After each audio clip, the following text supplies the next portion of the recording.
In the deepest shafts of Tertium, where the air itself has gone bad and the dark is older than the city above it, there walks a soldier whose hands no longer shake. He has seen worse. And when the rejects break and the psychers scream and the zealots charge howling into the tide, he is the one who steadies the last gun, picks the throat, and ends the threat before it ends him. He is the veteran. He is the last man standing from a regiment that no one remembers. And he has been sent into the under-hive to die for an Inquisitor who will never learn his name. This is the story of the Veteran of Atoma Prime, the Sharpshooter among Grendyl's rejects, the soldier whose past is a wound and whose future is a kill order. To understand what this man is and what has been done to him, we must first understand the war he came from, the world he failed, and the bargain by which his life was bought back from the executioner so that it might be spent more usefully against the enemies of the Imperial. Welcome back to Heretical Lore. Today we descend into the personal hell of the veteran class of Warhammer 40,000 Darktide. The Veteran of Darktide is, in the most direct sense, a former soldier of the Astra Militarum. The Astra Militarum, the Imperial Guard, is the largest standing army in the galaxy, and arguably in any fiction ever written. It is a force composed of countless trillions of men and women, drawn from every world that pays the Imperial tithe, and it fights every war that does not require a god in power armor to fight in its place. Where the Adeptus Astartes are surgical scalpels, the Guard is the hammer, and the hammer falls everywhere, all the time. On every front of a galactic civilization that has been at war without pause for 10,000 years. The veteran came from this hammer. He was, until the day his life ended and a new one was issued to him, one of those uncountable soldiers, a man with a number, a regiment, a homeworld, and orders. A word of orientation before we go further. The Veteran of Darktide is not a single man. He is an archetype, and the player who chooses him is given 3 voices to wear. There is the professional, the diligent career guardsman whose faith in the Emperor has never faltered, who lost friends and found purpose, and who carries on doing the work because the work was always going to be the work. There is the loose cannon, the cynical and cavalier soldier who knows that service in the Astra Militarum is a fool's game, and who is always watching for an angle, a way out, an opportunity to make the next mission less suicidal than the last. And there is the cutthroat, the terse and vengeful Cadian survivor, the marksman whose entire culture has been ground to dust beneath a daemon engine, and who fights now with the hard, bitter precision of a man who has nothing left to lose.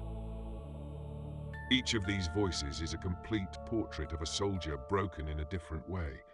But it is the cutthroat who carries the deepest tragedy of the 3, the soldier whose loss is most personal and most absolute. And so it is the cutthroat who will sit at the center of this script. The other 2 voices will appear at the edges, as they must, because all 3 of them stand together in the same drop bay, fighting the same war, and they speak to one another across the long silences in the corridors of Tertium. The cutthroat's homeworld is Cadia. This is the first thing the player learns about him in the operative selection screens, and it is the single most important fact about him as a person. To call a man Cadian in the lore of the 41st millennium is to say something very specific. It is to say that he was born on the only planet that mattered, raised in the only tradition that mattered, and trained from infancy to die in the only war that mattered. Cadia stood guard at the mouth of the Eye of Terror, the great wound in reality, through which the demonic legions of chaos poured into the material universe. And for 10,000 years, the Cadian people existed for no other reason than to bleed and shoot and bleed again at that gate. They were the wall. They were the watchmen. They were the most elite shock troopers the Imperial Guard had ever produced. And the planet itself was a fortress world covered in pylons that suppressed the warp, lined with bunker complexes, and populated by men and women who learned to strip and reassemble a lasgun before they learned to read. The Cadian culture that produced the veteran was not a culture in the way other cultures were cultures. It was a regiment expanded to the size of a planet. Every Cadian child entered the White Shields, the youth auxiliary, at an age when other Imperial children were still learning to write their own names. Every Cadian household kept arms. Every Cadian community drilled regularly and without complaint, in the assumption that the next Black Crusade was always less than a generation away. Cadian art, such as it was, depicted soldiers and battles. Cadian literature, such as it survived, consisted largely of tactical manuals, regimental histories, and collected aphorisms of long-dead commanders. The Cadian Gate, the warp lane through which any major incursion from the Eye must travel, ran through Cadian space, and so the entire civilization oriented itself around that single fact, in the way other civilizations might orient themselves around a river or a coast or a sacred mountain. The result was a people who were, by the standards of any reasonable definition, unhealthy. They were a population of soldiers who knew nothing but soldiering. They were proud of this. They had to be. The alternative would have been unbearable, and Cadians did not, as a rule, bear unbearable things. They shot at them. The veteran came out of this. Whatever specific regiment he served in, whatever particular hab block he grew up in, whatever drill instructor first put a lasgun in his hands, the substrate of him is this culture. He thinks like a Cadian. He stands like a Cadian. He grieves like a Cadian. Which is to say, he does it in motion while still working, and he does not stop to put it down. When he speaks of his comrades, the cadence of his speech is the cadence of a man who learned language in a barracks.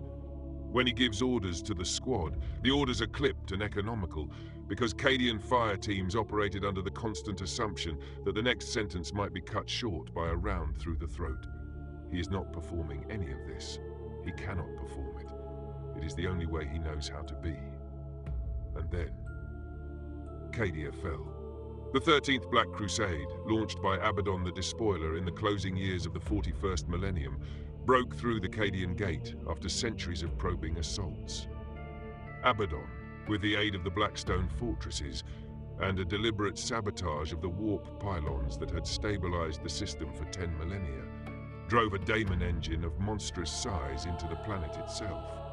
Cadia cracked, the world shattered. The pylons that had held the Eye in check were destroyed, and with them went the natural barrier between the Imperium and the Abyss. What followed was the Great Rift, a wound in the galaxy that split it cleanly in two and left half of all human worlds stranded in a region so saturated with warp energy that it earned the name Imperium Nihilus, the Imperium of Darkness.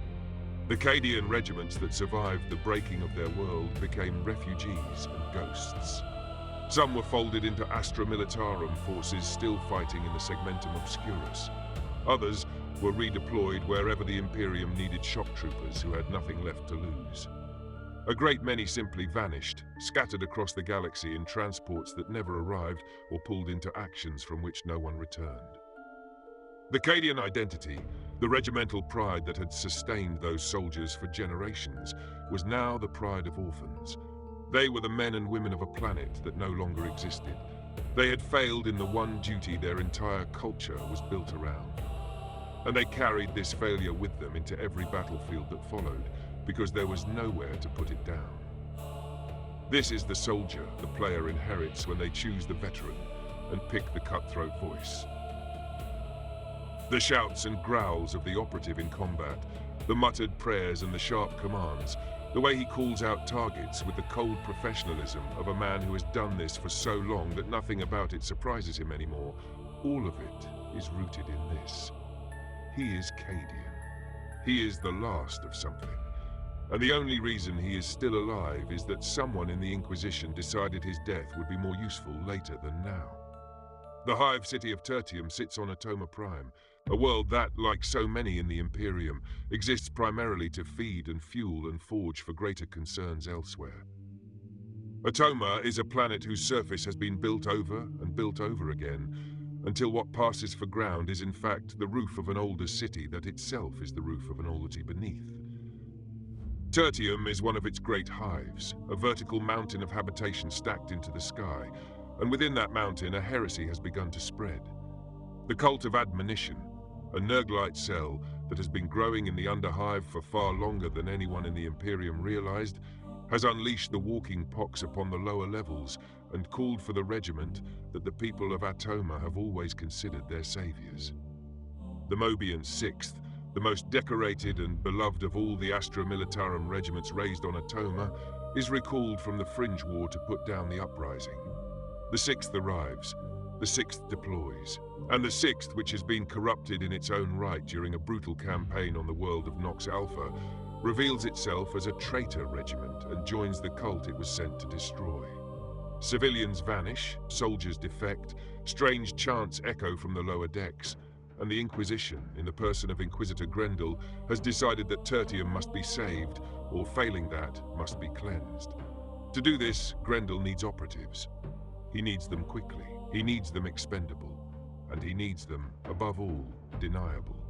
The Inquisition does not march openly into a hive in revolt with banners flying and trumpets blowing. It works in the dark.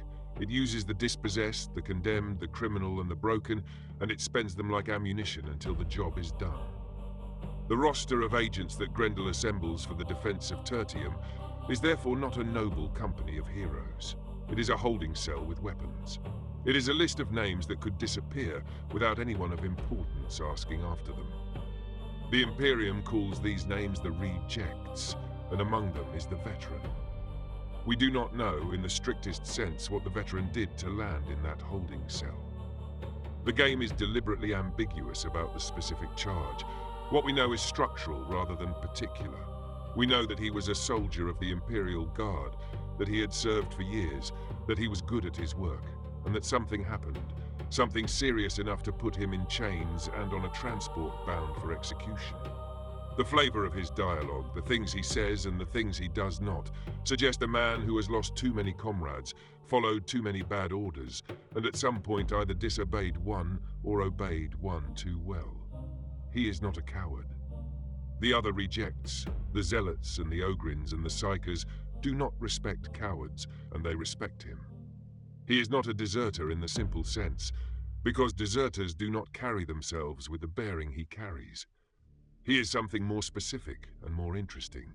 He is a man who failed a duty, or believed he did, and who has been given the chance to fail again, or to die trying. This is the bargain offered to every reject in Grendyl's warband, and the Veteran's place in it. The crime, whatever it was, is suspended rather than forgiven. The sentence is not commuted, it is paused. The condemned soldier is fitted with a control collar, equipped with whatever weapons the Inquisition can spare, and dropped into the worst parts of Tertium to do what soldiers do. If he survives, the suspension continues. If he dies, the sentence has been carried out by other means, and the Imperium has nothing it was not already going to lose. The collar is real. The threat is real. The expendability is total. And the Veteran, who has spent his life inside a military hierarchy that treated his survival as an acceptable casualty figure, finds the arrangement both terrible and familiar. There is a particular kind of grief that runs through the Veteran whenever he speaks. The voice work in Darktide is exceptional across all 4 classes, but the Veteran in particular is given dialogue that rewards close listening. He praises the Emperor with the rote conviction of a man who has been saying the words his whole life and is no longer entirely sure what they mean. He shouts the names of comrades when he calls out tactical positions, names that mean nothing to the player and everything to him. He addresses targets the way a hunter addresses prey, calmly, with no cruelty, with the patience of a man who has done this for so long that the act itself has become its own small comfort. When he is downed, he sometimes asks for ammunition rather than help. When he is revived, he sometimes apologizes for taking the time. And when the squad is overwhelmed and the situation is collapsing, he is, more often than not, the operative still talking, still calling out, still firing. Because Cadians do not stop until ordered to, and there is no one left alive to order him to stop. The Veteran's signature weapon is the lasgun, and through the lasgun, we can read everything about who he is and where he comes from. The lasgun is the standard issue weapon of the Astra Militarum, a directed energy rifle that fires bursts of laser into a target and works, in some form or another, on essentially every world the Imperium controls. It is reliable, it is simple. It can be field stripped by a recruit on her first day and reassembled in the dark. Its power packs can be recharged by leaving them in sunlight, by holding them near a fire, or by clipping them to the engine of a Chimera transport. In a galaxy where bolters jam and plasma weapons explode, and chainswords can chew through their own teeth, the lasgun is the rifle that always works. And the men and women of the Guard call it the flashlight, with the same affection a hunter has for an old reliable rifle, and with the same dark humor that characterizes every soldier in every army that has ever existed. In the hands of the veteran, the lasgun is no longer the weapon of an average guardsman. It is the weapon of a marksman. The Cadian regimental tradition produced sharpshooters of a particular kind. Soldiers trained from childhood to find the throat of a cultist at 300 meters in low light with iron sights. Soldiers who could pick the eye slit of a Chaos Space Marine at the moment of a charge and make the shot. The Veteran of Darktide is one of these. His perks and abilities in the gameplay layer of the experience are the mechanical expression of decades of training and the muscle memory of a culture that no longer exists. When he calls out a target, the squad knows it is dead. When he says he sees a sniper, the sniper is already aware that something has changed and that something has gone wrong. He carries himself with the economy of a man who has learned that the soldier who wastes ammunition is the soldier who dies. The Cadian marksman tradition is worth understanding in some detail because it shapes everything about how the veteran moves and thinks. The Cadians did not produce snipers in the way other regiments produced snipers. A Vostroyan or a Katakan sniper was a specialist drawn out of the line and given a long rifle, equipped for patient kills from concealed positions, often working autonomously and taking up his hide hours or days before a battle. A Cadian marksman was something different. He was a line soldier with a marksman's eye, embedded inside a standard fire team, expected to do the work of an ordinary guardsman 90% of the time, and the work of an executioner the other 10. He carried the same lasgun his comrades carried. He wore the same flak armor. He marched the same long marches and dug the same trenches and stood the same watches. And when the moment came that the squad needed a single shot placed precisely into the throat of a cult leader at the back of an advancing horde, he placed it. And then he went back to firing aimed bursts into the press of bodies like everyone else. The Cadian marksman was not a specialist. He was a generalist with a particular gift, and the regiment built its doctrine around the assumption that any soldier in any squad might at any moment be the one called upon to thread the needle. This is what the veteran is in the corridors of Tertium. He is not a sniper in the conventional sense. He does not crawl into a hide and wait. He does not work from a fixed position with a long rifle. He moves with the squad, fires with the squad, takes cover when the squad takes cover, and when the call comes that there is a trapper in the rafters, or a sniper on a catwalk, or a bomber priming a demonic grenade behind a press of poxwalkers, his lasgun comes up and the problem ends. The other operatives can hear the shift when it happens. There is a pause in his fire, a single deliberate breath, and then the shot, and then the resumption of normal suppression.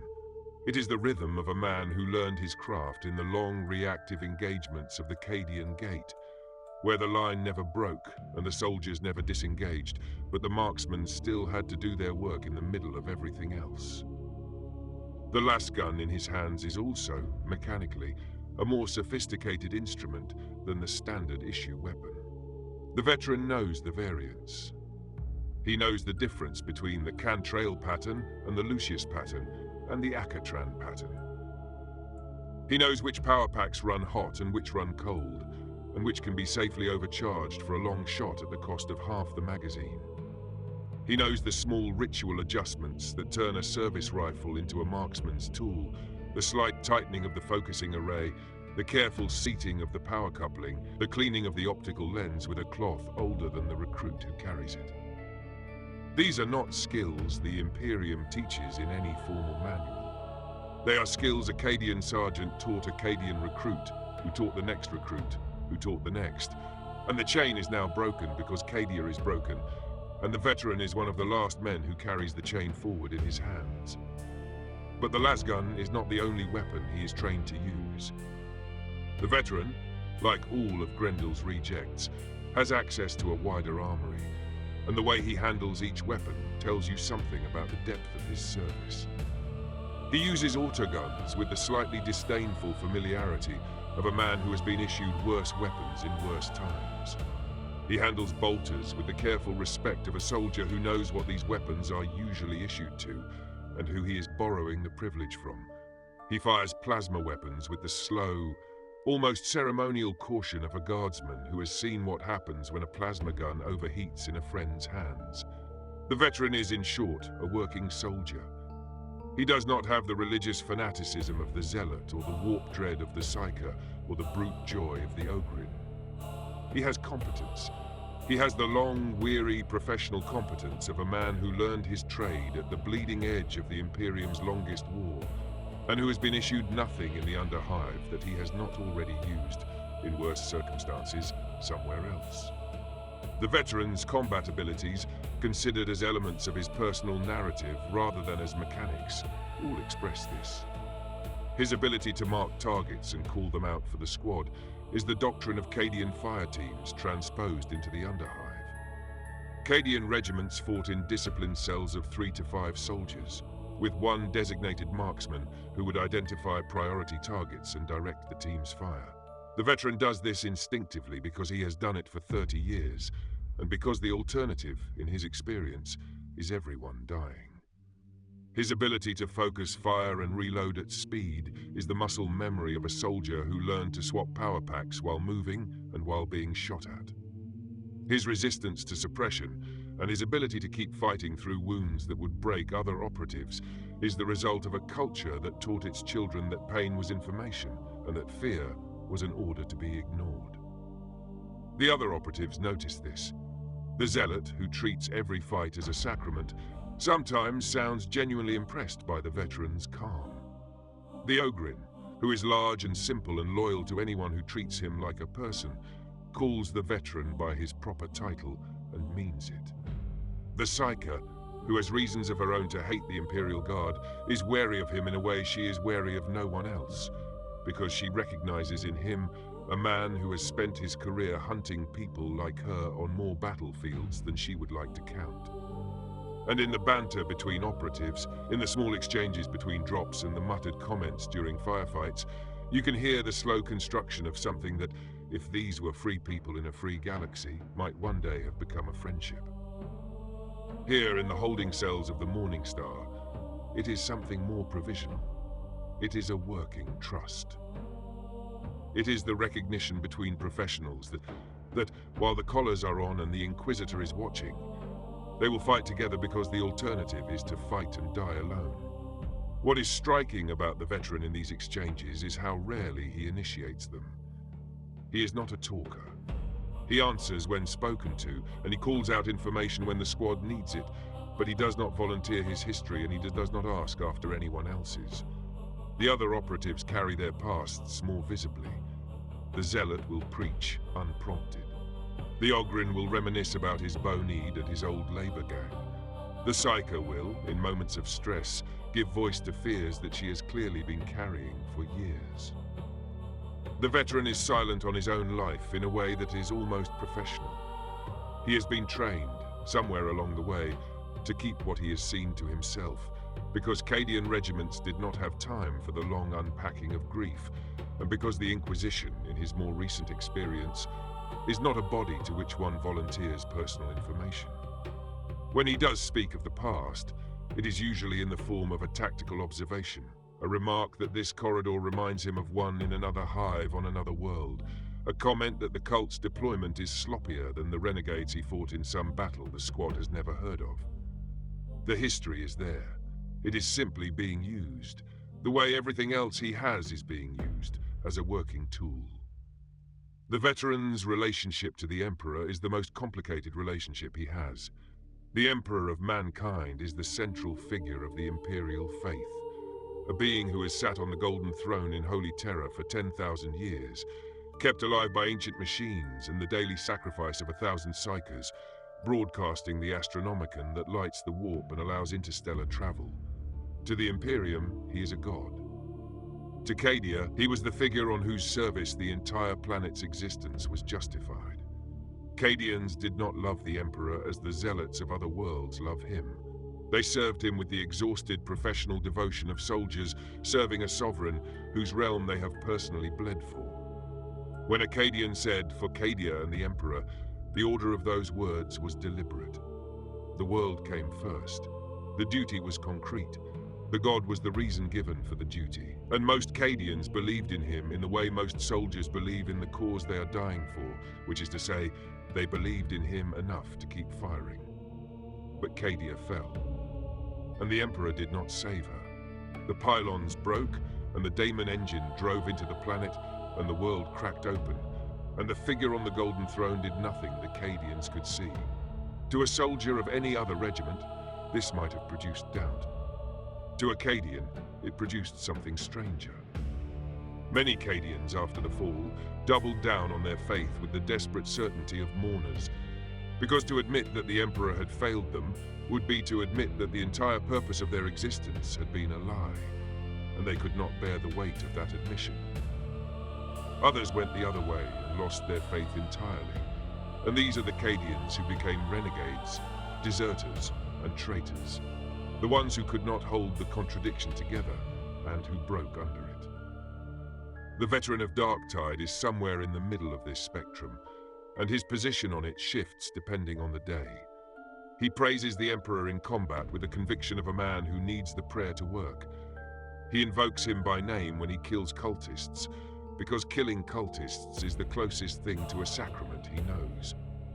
But there are moments in the dialogue, particularly in the quieter exchanges aboard the Morning Star, when the veteran says things that, if said aloud in the wrong company, would have him shot. He speaks of the Emperor with a soldier's familiarity rather than a worshipper's awe. He sometimes refers to him with a weariness that suggests not disbelief but disappointment. The disappointment of a son for a father who has not visited in a long time.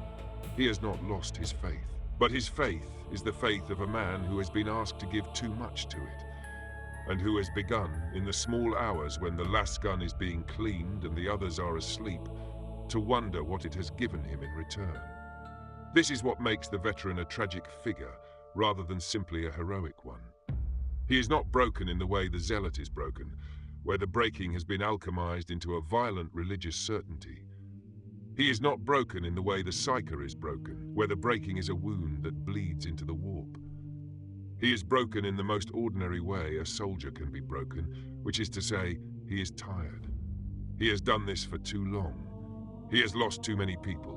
He has watched too many comrades die for plans that were not worth their lives, and he has executed too many orders whose justifications grew thinner each year.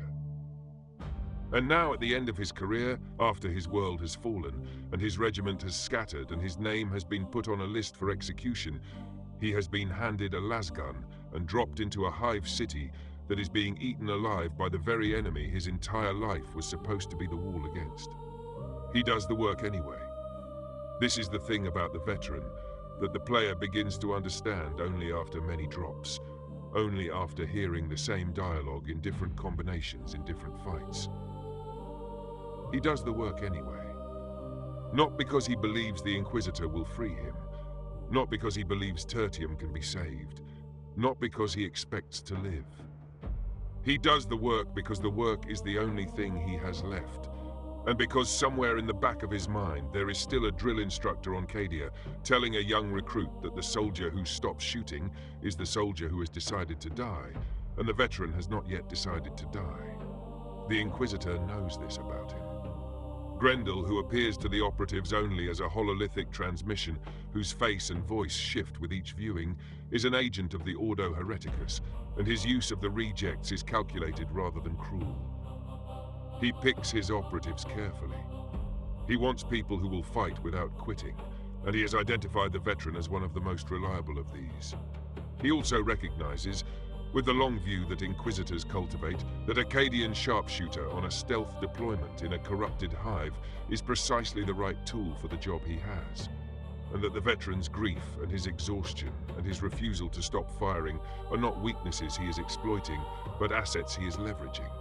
This is the inquisitorial method. It is not noble, it is not kind, but within the brutal calculus of the Imperium, it is effective. And the veteran, who has been on the wrong end of more than one inquisitorial decision in his career, understands the calculus as well as Grendyl does. There is, threaded through the entire experience of playing the veteran, a sense of late style. He is a man at the end of a long war, fighting a smaller war, in conditions worse than any of his earlier wars, with the same skills he has always had. He carries himself like a craftsman in a workshop that is running out of light. The under-hive of Tertium is, in many ways, the smallest stage on which his career has played. He has fought on world fronts. He has held lines against heretic Astartes. He has, in all probability, served in actions where the entire force was annihilated, and he was one of 3 survivors who walked out. None of that prepared him for the drudgery of clearing infested manufactoria and slum corridors, room by room, while a collar around his neck waits to be activated by an Inquisitor he has never seen. And yet the drudgery is, in its own way, exactly the work he was made for. The Astra Militarum is the army of the long, grinding, unglamorous fight. The Cadians were the masters of the long, grinding, unglamorous fight. The veteran has been doing this for so long that he has forgotten how to do anything else. And the under-hive, terrible as it is at least familiar terrain. The enemies he fights in Tertium are a particular insult. The Mobian 6th, the corrupted Astra Militarum regiment that forms the backbone of the cult, are men who were soldiers once. They wore the same uniforms he wore. They fired the same lasguns. They fought, for all he knows, on some of the same battlefields. And then they turned. Whatever pressure the warp put on them, whatever small initial crack opened in their faith and was widened by the whispers of chaos, they broke under it. And now they hunt him through the corridors of a hive that should never have been theirs to lose. When the veteran kills a scab shooter or a scab trapper, he is not killing a stranger. He is killing a version of himself that did not hold. Every cultist in the Patriot Grey of the Mobian uniform is a memento of what the veteran could have become, what every soldier could become, what the Imperium constantly produces in the long, grinding pressure of its endless war. He kills them with no hesitation. He sometimes kills them with what sounds, in the muttered commentary, like recognition. He does not pity them, but he understands them, and the understanding is its own kind of wound. The Mobian 6th's fall is, in its specifics, an instructive horror. The regiment was raised on Atoma Prime itself, a hive-world levy that had served the Imperium with distinction for generations.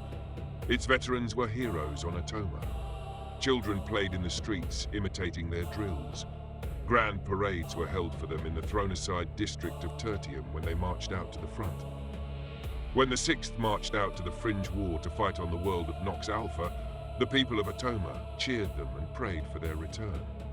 And on Nox Alpha, somewhere in the long campaign against forces that the official records have been cleansed of, the rot got into them. Not all at once. Not in some single dramatic betrayal. It crept through the ranks the way Nurglite corruption always creeps, in small concessions to fatigue and small softenings of doctrine.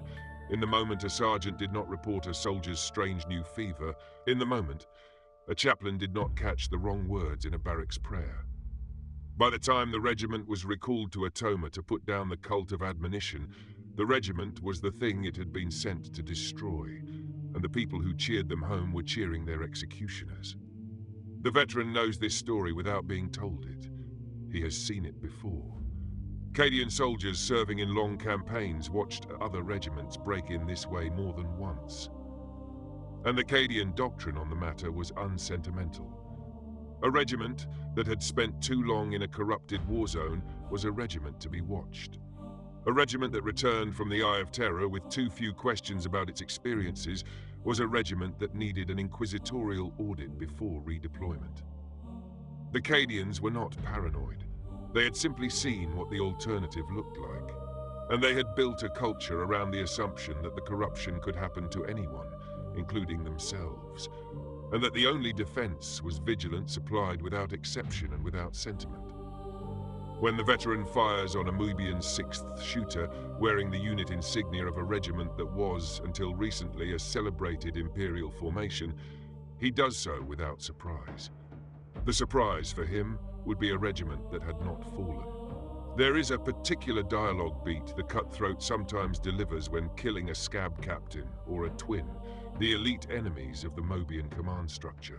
He notes the rank, he acknowledges the kill, and he says, in the tone of a man making an observation rather than a judgment, that the Mobian 6th had good officers once. The line is delivered without drama. It is delivered the way a working soldier might note the weather, or the angle of a corridor, or the time remaining before the next ammunition resupply. But the line is, for anyone listening, a small history lesson. The officers were good. The regiment was good. The world that produced them is now the world that requires their extermination. And the Cadian who is doing the extermination was once part of a regiment that the Imperium considered its finest, and that regiment is now also gone, though for different reasons. Two proud regiments, two ends. One of them ended in glory and breaking. The other ended in shame and corruption. The veteran has now outlived both, and he stands in a corridor in a hive he does not know, doing the work the Imperium has set him, and the lesson of the parallel is not lost on him. Worse are the poxwalkers. The poxwalkers are the shambling infected, the citizens of Tertium whose bodies have been hollowed out by the Nurglite plague that the cult is spreading through the hive.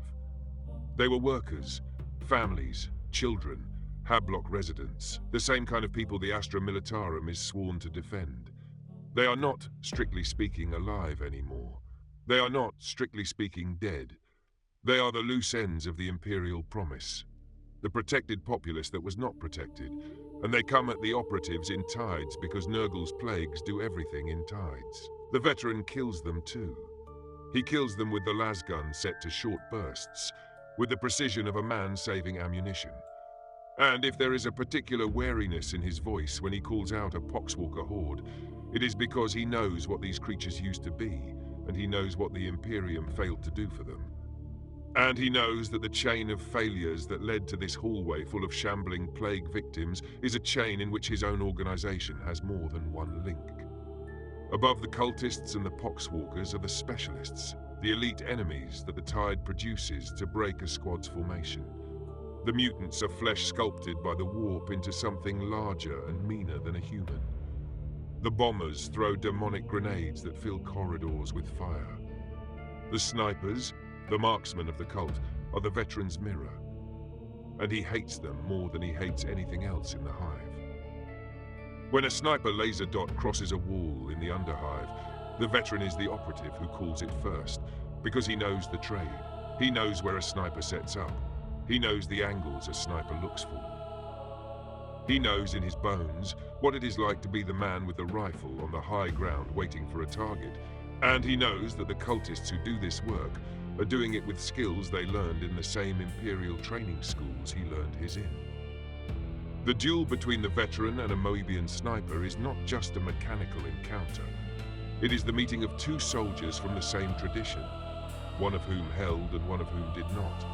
And it usually ends with the veteran's lasgun ending the conversation in a single shot. And finally, at the heart of the cult, are the beasts of Nurgle and the daemon hosts and the things that should not be and yet are. The veteran has fought daemons before. Cadia, more than any other world, was the wall against the daemon, and Cadians grew up training for engagements that other guardsmen never faced. He knows the protocols. He knows the prayers. He knows that a daemon's wounds close unless the right rites are performed and the right ammunition is used. And he knows that the Imperium's standard-issue weapons are barely sufficient for the work. He fights anyway. He fights with the calm of a man who has, on more than one occasion in his life, been part of a line that held against worse. And he fights with the quiet professional sorrow of a man who knows that the things he is shooting at are not, in any conventional sense, going to die for good, and that the work is therefore not a victory, but a delay. This, perhaps, is the deepest layer of the veteran's character, and the one that the game communicates most subtly. He is not fighting to win. He stopped expecting to win some time ago. He is fighting to delay. He is fighting to buy time, to hold the line, to keep the tide from reaching the next barricade for one more shift, one more mission, one more drop. This is the Cadian doctrine in its purest form. Cadia did not win. Cadia held. Cadia stood at the gate for 10,000 years and did not break. And even when it broke slowly, and it broke fighting. The Cadian way of war is not a war of victory. It is a war of attrition in which the soldier's job is to make the enemy pay more for the next inch than they paid for the last, and to keep doing this for as long as the soldier can stand. The veteran knows that Tertium will probably fall. He knows that the cult will probably win this hive, and that another hive will rise, and that the Imperium's trillion small wars will continue without him. He fights anyway. He fights because that is what Cadians do, because that is what his comrades did, because that is what the soldier next to him on the day his world ended did, until the moment the Daemon engine drove home and the world shook.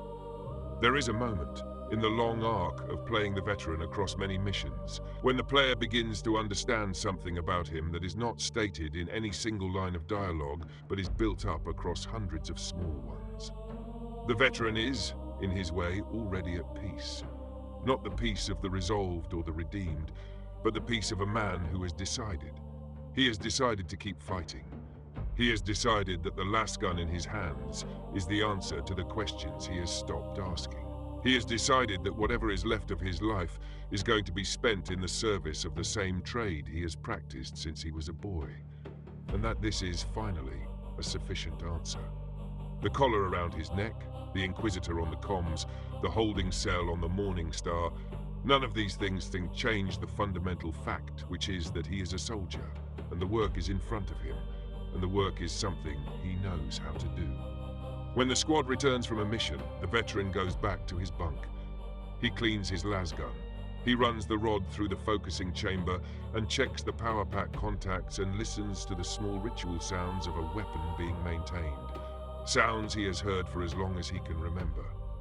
He does not pray exactly, or he prays in the way Cadians pray, which is to say he says the words while he works, and he does not separate the prayer from the work. Because for a Cadian, the work is the prayer. And in the morning, or whatever passes for morning in the artificial light of an inquisitorial vessel, he picks up the lasgun, and he goes back into the hive, and he does what he does, and the Imperium continues for one more day. The Veteran of Darktide is in the end a small story in a vast setting. He is one soldier in an army of trillions, one Cadian among the scattered remnants of a dead world, one operative in an inquisitorial cell that the Imperium will eventually forget. The 41st millennium does not remember men like him. It cannot afford to. There are too many of them, and the war is too long, and the records that survive are the records of generals and saints and primarchs, not of the marksman who held a corridor for 40 seconds while the squad fell back. But Darktide makes the case, quietly, that this is exactly the man whose story is worth telling. Not the saint, not the primarch, the veteran, the Cadian who did not stop, the soldier who, on the day his world ended, kept firing, and who, in the corridors of a hive city that was never his to defend, keeps firing still. For the Emperor, the veteran says, when he kills a thing in the dark, the words are old and worn, and in his mouth they are not a hymn. They are a working phrase, a habit, a thing said because it has always been said. But beneath the words there is something the Imperium has not yet managed to grind out of him, and may never manage to, because it has tried for 30 years already and failed. There is, in the Veteran of Darktide, the last remnant of what Cadia was. Not the planet, not the regiment, not the pylons or the bunkers or the long line at the gate. Something smaller and harder than any of those, a thing the size of one tired man with a lasgun, doing the work in the dark for as long as he can. He will keep firing, he has decided, and the tide will break eventually on something, and it may as well be on him.